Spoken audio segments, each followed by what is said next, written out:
මේක ඔයාලා මේ මුළු විසක් කලාපෙම ලංකාවේම ඇවිත්තත් මේ නිර්මාණය බලන්න හම්බෙන්නේ නැහැ. මේක විශේෂත්වයක් තියෙනවා. ඔයාලා සමාජයෙන් එපා කියලා අයින් කරපු විශේෂ ගණේ සිරකාරයෝ ඉන්නවනේ.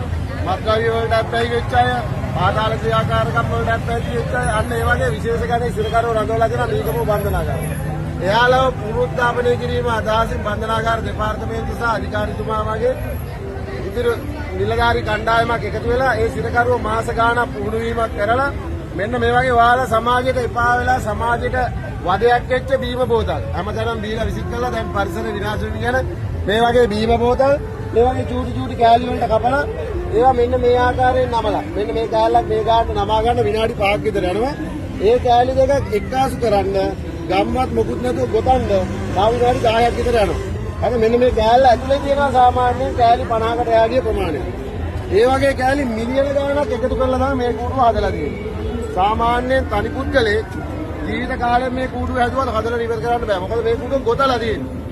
අලවලා ගැට ගහලා මොකුත් කරලා නැහැ මුළු කූඩුවම ගොතලා තියෙන්නේ ප්ලාස්ටික් කෑලි වලින්. අර වගේ පේන ඔයාලට චූටි කෑලි වලින් ගොතලා තියෙන්නේ.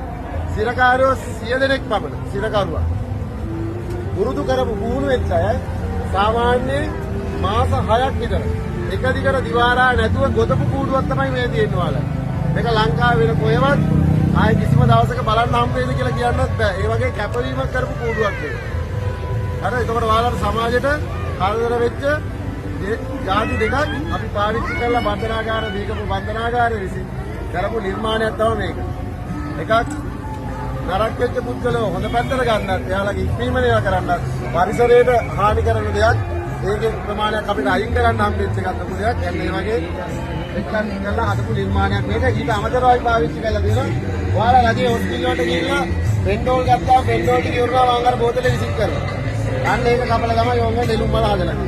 මේ කූඩුව පුරාවටම තියෙන්නේ අර වගේ පරිසරයට හානි කරන බීම බෝතල් වලින් කරන ලද නිර්මාණයක් බන්ධනාගාර දෙපාර්තමේන්තුව විසින්. විශේෂයෙන්ම මීගපුව බන්ධනාගාර විශේෂ අංශ සිරකරුවන්ගේ නිර්මාණයක්.